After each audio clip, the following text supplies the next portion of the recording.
बांग्लादेश में जिस प्रकार अराजकता का दृश्य देखने को मिल रहा है वो बहुत आश्चर्यजनक है।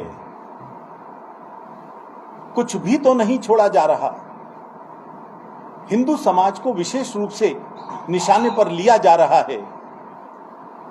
कोई भी जिला ऐसा नहीं बचा जहां हिंदुओं पर हमला न हो रहा हो, उनकी संपत्ति न लूटी जा रही हो, मंदिर न तोड़े जा रहे हो, उनकी दुकानों पर, चाहे वो सब्जी वाले हैं, उनकी दुकानों को भी लूटा जा रहा है। आज वहां हिंदू का रहना दूभर हो गया है। और ये प्रक्रिया आज की नहीं है। जिस दिन से पाकिस्तान बना है 1947, उसी दिन से हिंदुओं का दमन शुरू हो गया था, जो दमन की प्रक्रिया अब तेजी से आगे बढ़ गई है। 1947 में वहां 33% हिंदू था, जो घटकर अब केवल 8% रह गया है। कहां गया वो हिंदू? ध्यान में आता है कि या तो मार दिया गया, या भगा दिया गया, या ऐसे माहौल में रखा गया कि उसने जबरन धर्मांतरण की दिशा में वो बढ़ चला। और अभी जो घटनाक्रम हुआ है उसमें तो हिंदुओं पर होने वाले अत्याचार बहुत भयंकर स्थिति में आ गए हैं। महिलाओं के साथ बलात्कार हो रहे हैं, व्यक्तियों को मारकर उल्टा लटकाया जा रहा है पुलों से, और वहां की सेना, वहां की पुलिस हिंदुओं पर हो रहे इन अत्याचारों को रोकने में समर्थ नहीं है। हमारा केंद्र सरकार से निवेदन है, भारत की, सख्त से सख्त कदम उठाएं जो उनकी सीमाओं में आते हैं और हिंदुओं की सुरक्षा सुनिश्चित करें। आज हिंदू वहां रह नहीं पा रहा है। उसके पास दो ही विकल्प बचे हैं, या तो वो मौत को गले लगाए या बांग्लादेश छोड़कर चला जाए। और वो भारत के अलावा कहां जाएगा? उनका स्वाभाविक तौर पर उनकी मंजिल भारत ही बनती है। बड़ी संख्या में वो भारत में आने के लिए तैयार हैं। केंद्र सरकार से दूसरा हमारा निवेदन है कि आप उनके ठहराने के लिए सही व्यवस्थाएं करें, और विश्व हिंदू परिषद उन व्यवस्थाओं में पूरा सहयोग करने के लिए तैयार हैं। हमारा केंद्र सरकार से कोऑर्डिनेशन चल रहा है, मिलने का प्रयास चल रहा है, निरंतर वार्ताएं चल रही हैं, और हमने अपनी सेवाएं केंद्र सरकार को प्रस्तुत की है। सबसे बड़ा आश्चर्य यह है कि जो फिलिस्तीन के साथ संघर्ष में अगर कोई व्यक्ति मारा जाता है तो उसके ऊपर शोर मचाने वाला टुकड़े टुकड़े गैंग इंडी अलायंस हिंदुओं पर हो रहे इन अत्याचारों पर मौन क्यों है? एक भी नेता ने हिंदुओं पर हो रहे इन अत्याचारों के विरोध में आवाज नहीं उठाई। उन सब के मुंह में दही जम गई। एक भी मुसलमान पर पूरे विश्व में कहीं कुछ होता है, ये सब लोग अपनी सीमाएं तोड़कर विरोध प्रदर्शन करते हैं। लेकिन विरोध प्रदर्शन की बात दूर, इन्होंने एक वक्तव्य तक नहीं दिया, वहां के जिहादियों से अपील नहीं की कि हिंदुओं ने क्या बिगाड़ा है तुम्हारा। यदि तुम्हारा विरोध था शेख हसीना से, वो चली गई, हिंदुओं से क्या लेना देना है।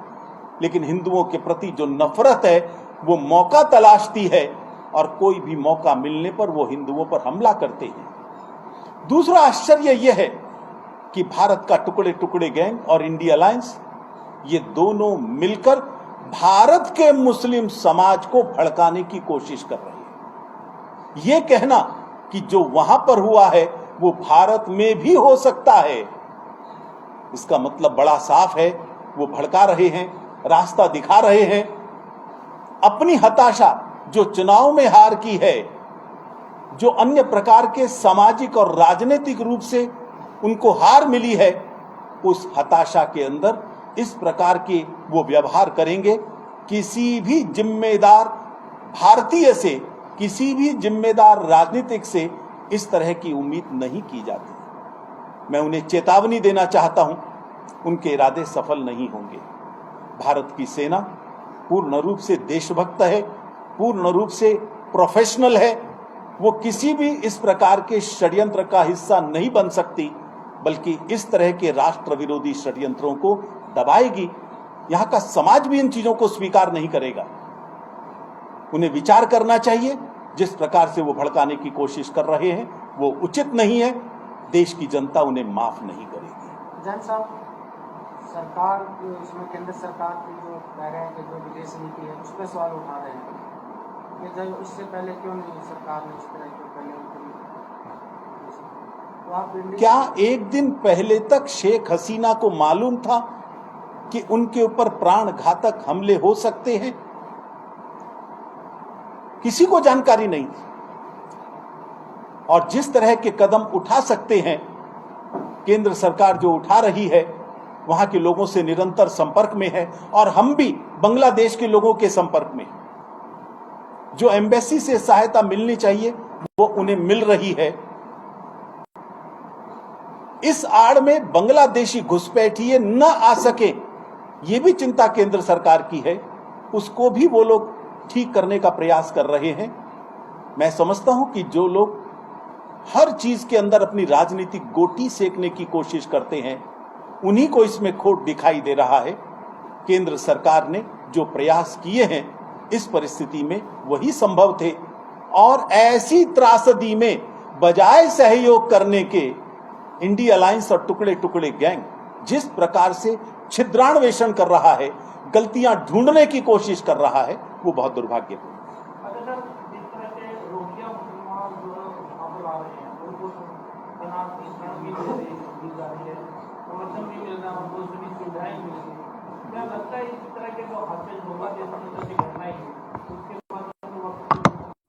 ये बहुत दुर्भाग्यपूर्ण है।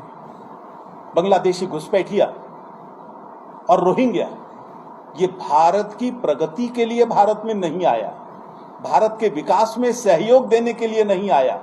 हम सबको मालूम है नूह की घटनाओं में भी रोहिंग्याओं का कितना बड़ा हाथ था। हर राष्ट्र विरोधी गतिविधियों में इन दोनों की संलिप्तता पाई जाती है। इस आड़ में वो न आ पाए बांग्लादेशी घुसपैठिए जो वहां अत्याचार करने वाले हैं, उनको शरण नहीं चाहिए। वो षड्यंत्र के अंतर्गत आना चाहते हैं, उन पर सरकार को रोक लगानी चाहिए। दुर्भाग्य है कुछ लोग सेकुलरिज्म की आड़ में अपना वोट बैंक बनाने के लिए उनको हर तरह का प्रश्रय देने की कोशिश करते हैं। ममता जी ने कहा था जितने भी आएंगे मैं लूंगी। वो कौन होती हैं लेने वाली? दिल्ली की सरकार का हमको पता ही है किस प्रकार रोहिंग्याओं को अपना अतिथि बनाकर उन्होंने रखा हुआ है, और ये इनको ही भारी पड़ेगा। इसलिए इनको राष्ट्रहित का विचार करना चाहिए, केवल वोट बैंक का। जैसा आपने हिंदुओं के घटते प्रतिशत की बात करी, ये अभी की समस्या नहीं है, ये पहले से चलता आ रहा है और हालात सामान्य होने के बाद भी वहां क्या ये चलेगा? अगर नहीं चलेगा तो केंद्र सरकार को क्या कदम उठाने चाहिए और आप लोग इस पर क्या सोचते हैं? आपने बिल्कुल सही कहा है। जिस समय से पाकिस्तान बना है उसी समय से वहां पर हिंदुओं पर बर्बर अत्याचार हो रहे। 1971 में जब बांग्लादेश का जन्म हुआ था तब बंगाली मुसलमान के साथ साथ बंगाली हिंदू भी उन पाकिस्तानियों के निशाने पर था, रजाकारों के भी निशाने पर था। आज तो वास्तव में हिंदू का वहां रहना दूभर हो रहा है। और जब तक बांग्लादेश का चरित्र इस्लामिक राष्ट्र के रूप में रहेगा तब तक बांग्लादेश में हिंदुओं के साथ और अल्पसंख्यकों के साथ यही अत्याचार होंगे। बड़ी संख्या में ये लोग भारत आना चाहते हैं और कहां जाएंगे?